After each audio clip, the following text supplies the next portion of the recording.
I'm here to tell you that finding your purpose isn't enough. The challenge for our generation is to create a world where everyone has a sense of purpose. One of my favorite stories is when JFK went to go visit the NASA Space Center, and he saw a janitor holding a broom, and he asked him what he was doing, and the janitor replied, "Mr. President, I'm helping put a man on the moon." Purpose is that feeling that you are a part of something bigger than yourself, that you are needed, and that you have something better ahead to work for. Purpose is what creates true happiness. As I've traveled around, I've sat with children in juvenile detention and opioid addicts who've told me that maybe their lives would have turned out differently if they just had something to do, an after-school program or somewhere to go.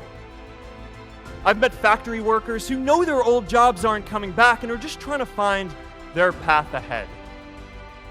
For our society to keep moving forward, we have a generational challenge to not only create new jobs, but create a renewed sense of purpose. I remember that night I launched Facebook from that little dorm in Kirkland House. I went to Noakes with my friend KX, and I remember telling him clearly that I was excited to help connect the Harvard community, but one day someone would connect the whole world. The thing is, it never even occurred to me that that someone might be us. We were just college kids. We didn't know anything about that. There were all these great big technology companies with all these resources, and I just assumed one of them would do it. But this idea was so clear to us that all people want to connect. So we just kept working on it, day after day after day. And I know that a lot of you are going to have your own stories just like this. A change in the world that seems so clear that you are sure someone else is going to do it. But they're not. You will. My hope was never to build a company. I wanted to have an impact. And as all these people started joining us, I just assumed that that's what they wanted to do too. So I never took the time to explain what it was that I hoped we'd build. A couple of years in, some big companies wanted to buy us. I didn't want to sell. I wanted to see if we could connect more people. And we were building the first version of Newsfeed at the time, and I thought, if we could just launch this, it could change how we all learn about the world. Nearly everyone else wanted to sell. Without a sense of higher purpose, this was their startup dream come true, and it tore our company apart. After one particularly tense argument, one of my close advisors told me if I didn't agree to sell the company right now, I would regret that decision for the rest of my life. Relationships were so frayed that within a year or so, every single person on our management team was gone. That was my hardest time leading Facebook. I believed in what we were doing, but I felt alone. And worse, it was my fault. I wondered if I was just wrong, an imposter, a 22-year-old kid who had no idea how things actually worked. Now, years later, I understand that is how things work when there's no sense of higher purpose. So it's up to all of us to create it so we can all keep moving forward together. And today, I want to talk about 3 ways that we can create a world where everyone has a sense of purpose. By taking on big, meaningful projects together. By redefining equality so everyone has the freedom to pursue their purpose. And by building community all across the world. So first, let's take on big, meaningful projects. Our generation is going to have to deal with tens of millions of jobs replaced by automation like self-driving cars and trucks. But we have the potential to do so much more than that. Every generation has its defining works. More than 300,000 people worked to put that man on the moon, including that janitor. Millions of volunteers immunized children around the world against polio, and millions of more people built the Hoover Dam and other great projects.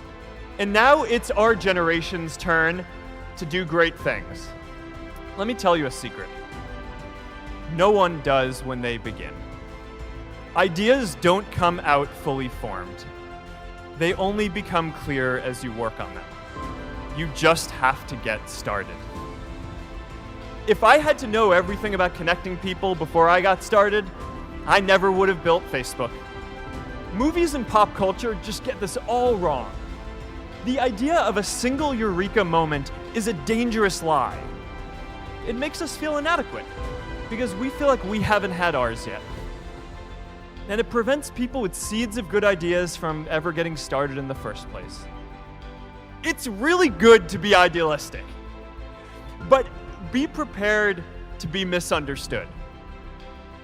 Anyone working on a big vision is going to get called crazy, even if you end up right. Anyone taking on a complex problem is going to get blamed for not fully understanding it, even though it's impossible to know everything up front. Anyone taking initiative will always get criticized for moving too fast because there's always someone who wants to slow you down. In our society, we often don't take on big things because we're so afraid of making mistakes that we ignore all the things wrong today if we do nothing. The reality is, anything we do today is going to have some issues in the future. But that can't stop us from getting started. So what are we waiting for? It is time for our generation-defining great works. How about stopping climate change before we destroy the planet? Let's do big things, not just to create progress, but to create purpose. The second is redefining our idea of equality so everyone has the freedom to pursue their purpose. Facebook wasn't the first thing I built. I also built chat systems and games, study tools and music players, and I'm not alone. J.K. Rowling got rejected 12 times before she finally wrote and published Harry Potter. The greatest successes come from having the freedom to fail. I know a lot of entrepreneurs, and I don't know a single person who gave up on starting a business because they were worried they might not make enough money. But I know too many people who haven't had the chance to pursue their dreams because they didn't have a cushion to fall back on if they failed. So many things go wrong when you're starting a company, and often I think people ask, what mistakes should you avoid making? And my answer to that question is don't even bother trying to avoid mistakes because you're going to make tons of mistakes, right? And the important thing is actually learning quickly from whatever mistakes you make and not giving up. There are things every single year of Facebook's existence that could have killed us or made it so that it just seemed like moving forward and making a lot of progress just seemed intractable, but you just kind of bounce back and you learn, and nothing is impossible. You just have to kind of keep running through the walls. It's just kind of hard. You need to be pretty headstrong about it, right? And there are going to be all these challenges that come up. And I think the main thing that you need to do is just not give up, right? And kind of know what you want to do. And the best entrepreneurs who I've met don't really start companies because their goal is to build a company. They do it because they want to make a change in the world and help people. And I think if you kind of stay true to that, and if you just focus on kind of powering through no matter what the challenges are that will inevitably come up in your path, then you'll find that there are lots of tools that are available and a lot of people who will help you build what you're building. The third way we can create a sense of purpose for everyone is by building community. We understand that the great arc of human history bends towards people coming together in ever greater numbers, from tribes to cities to nations, to achieve things that we could not on our own. We get that our greatest opportunities are now global. We can be the generation that ends poverty, that ends disease. A student in a dorm, connecting one community at a time, and keeping at it until one day we can connect the whole world.